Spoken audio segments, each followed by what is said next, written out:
Hai, perkenalkan. Ini kelompok 2 yang terdiri dari Defri Al-Awsat Nugraha, Benedikta Kira Awantari, Kalula Mugni Anandarto, Davina Aisyahrani, Desya Mahadamis, Dwi Indah Permatasari.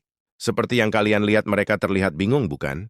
Kira-kira si asik keren mahasiswa UPI Bumsil ini sedang bingung karena apa ya? Teman-teman lihat deh ini beritanya. Aduh, kok banyak kata-kata negatif dalam judul beritanya ya. Duh iya lagi.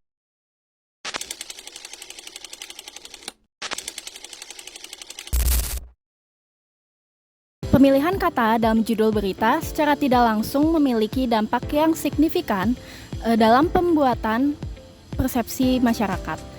Berdasarkan penelitian Robertson dan kawan-kawan pada tahun 2023 mengenai konsumsi berita online, berita negatif seperti berita tragedi dan kriminalitas lebih menarik perhatian pembaca karena mengandung emosi negatif, sehingga keterlibatan pembaca meningkat. Judul berita yang mengandung kata negatif biasanya menjanjikan nilai berita yang tinggi, sehingga membuat pembaca berharap untuk menemui isi berita yang bersifat lebih signifikan daripada berita lainnya.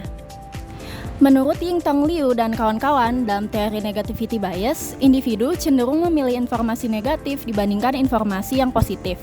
Penelitian dari Robertson dan kawan-kawan yang telah dijelaskan sebelumnya mendukung hal tersebut. Hal ini menarik untuk diteliti dalam ruang lingkup Universitas Pendidikan Indonesia. Penelitian ini berfokus pada efek penggunaan kata negatif pada minat membaca mahasiswa UPI Kampus Bumi Siliwangi. Tujuannya adalah untuk memahami bagaimana kata-kata negatif dapat memengaruhi minat membaca.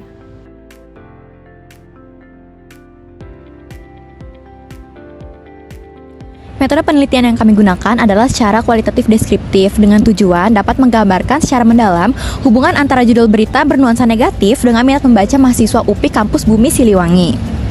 Instrumen utama dari metode penelitian ini yaitu kami menggunakan kuesioner untuk mempermudah pengumpulan data dan memperoleh jawaban secara terstruktur. Analisis datanya yaitu dilakukan dengan model interaktif Miles dan Huberman.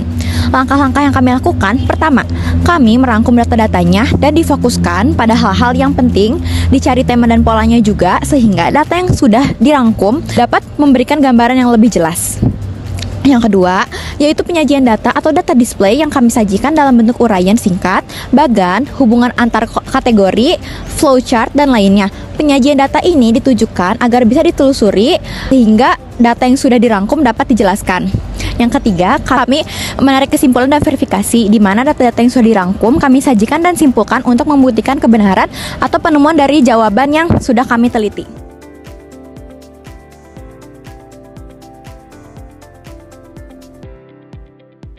Berikutnya yaitu kegiatan penelitian. Pertama, kami membuat terlebih dahulu daftar pertanyaan untuk kuesioner nanti. Setelah itu yang kedua, kami menyebarkan kuesioner ini kepada fakultas lain seperti kepada FIP, FMIPA, FPOK, dan sebagainya.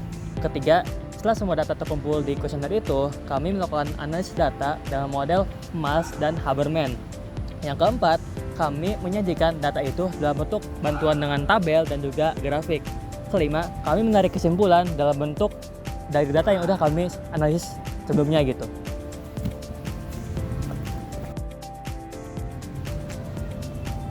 Hasil penelitian menunjukkan pada sesi pertama, judul yang paling banyak dipilih oleh responden adalah Banjir Bandang Hantar Pemukiman, Kemana Pemerintah Saat Warga Butuh.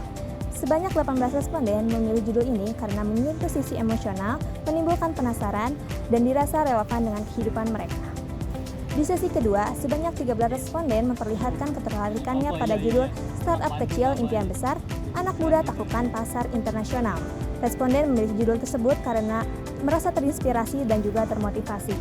Di sesi ketiga, judul yang paling menarik adalah Hutan Habis, Sungai Mengering, Siapa Penikmat Tambang Ilegal.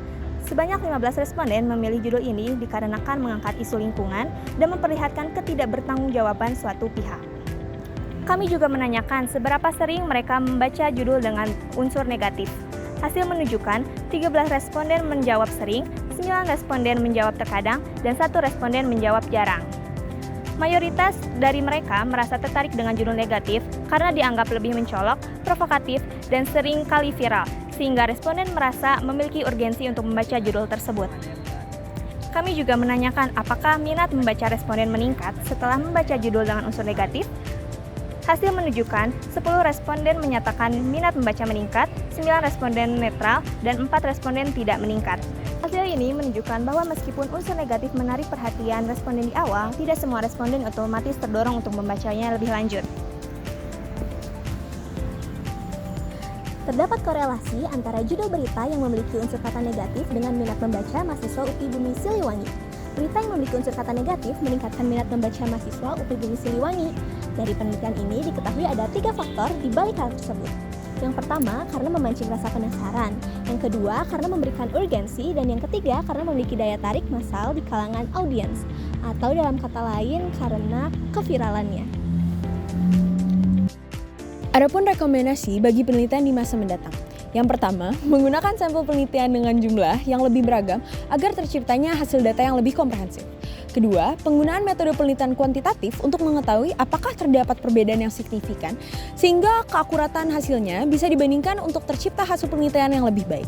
Dan yang terakhir, memiliki variabel eksternal yang dapat mempengaruhi penelitian ini, seperti minat membaca, budaya, kebiasaan membaca, dan lain-lain. Burung merpati terbang tinggi. Cakep! Hinggap sebentar di dahan suji. Cakep! Cukup sekian yang kami bagi. Semoga bermanfaat untuk kita nanti.